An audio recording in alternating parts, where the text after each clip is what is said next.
basically, I didn't care about children. I was lustful, where I became this animal that, I was trying to undress the men that were there. I was like unzipping their pants and all of that stuff. Like that was the stuff that they showed me, and they showed me like different people who were becoming beasts, like they were overtaken by, there's a story in the Bible. Now obviously I have the understanding because of the Bible, but where there's this man who was tortured, who couldn't even be held by chains. He was coming out of the grave.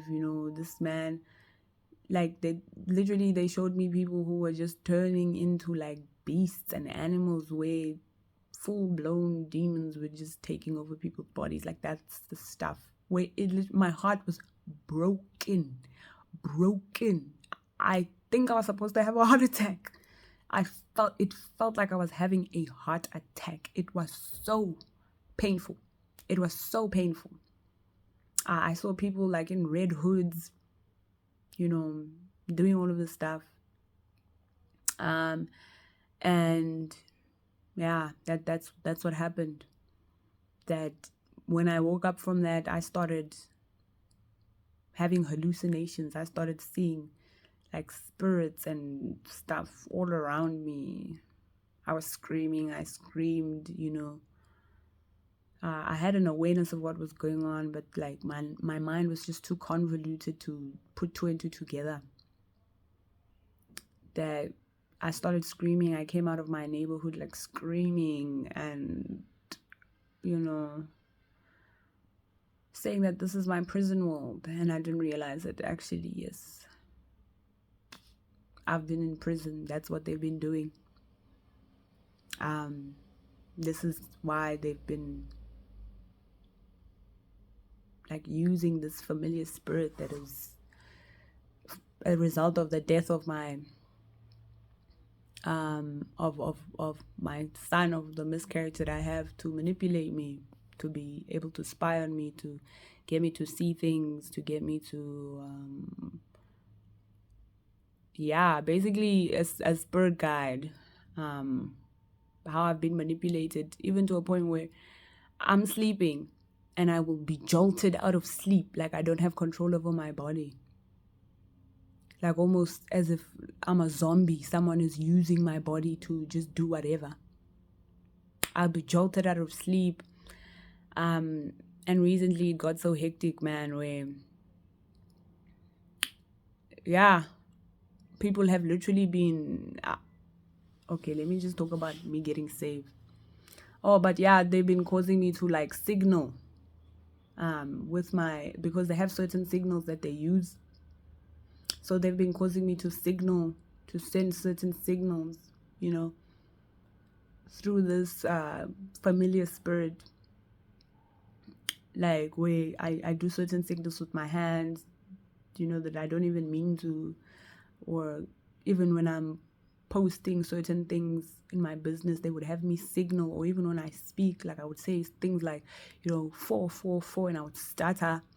And, use certain emojis, because they have certain signals that they use. They signal. So, that's how all of this was going on. And then I got saved. Like I really got the inclination, read the Bible. Like when all of that happened, I think God really just came down, because obviously he could see everything that was going on. He could see everything that was going on, and how I'm, how I was just desperately,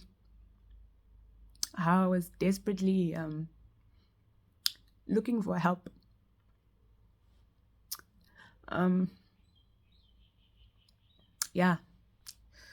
The fact that I really just didn't understand what was going on, and the fact that it had been going on for a long time.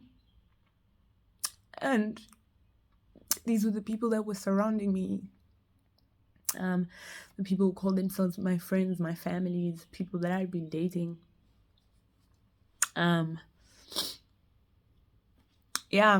This is what happened. And then Yeah. Um, yeah, I felt like God literally just descended. And then I started hearing stuff like, you know, stuff like the upper room and Dan and Neftali and all of that stuff. I didn't know what it was. And I really just got an inclination that, let me just read the Bible. Let me just study the Bible, because when I came out of the hospital, I tried everything. I tried like Rukia, became a Muslim for a while. I tried meditating. I tried yoga. It didn't work. And then I got to a point where I was like, I just had an idea put in me to just study the Bible. Yeah, and I studied the Bible, started reading the Bible,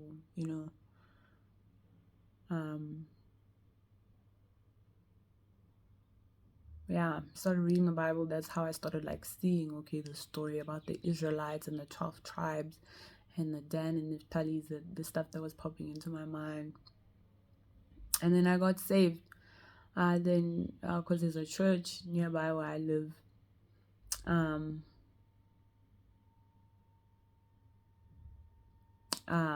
where my family members would constantly go to that church. And that's where I got saved, And then I took my relationship with God very seriously. And then as I started, continuing being diligent in just my church attendance and being part of all the programs in the church, I started noticing like something was off. Something was off in the church. Something was off about every encounter with every person that I would have. Like, I would get bullied by the people who are my leaders. Like, every time I was in the church, I would get like these really suggestive thoughts or these suggestive voices that, like put on lashes, put on makeup, all of that, become an usher, hostess or whatever. And I was like, okay, what? At that point, I didn't understand. So I just did that, And then the more I started like really focusing on my relationship with God, the more I was like, something's off here in this church. Something's off.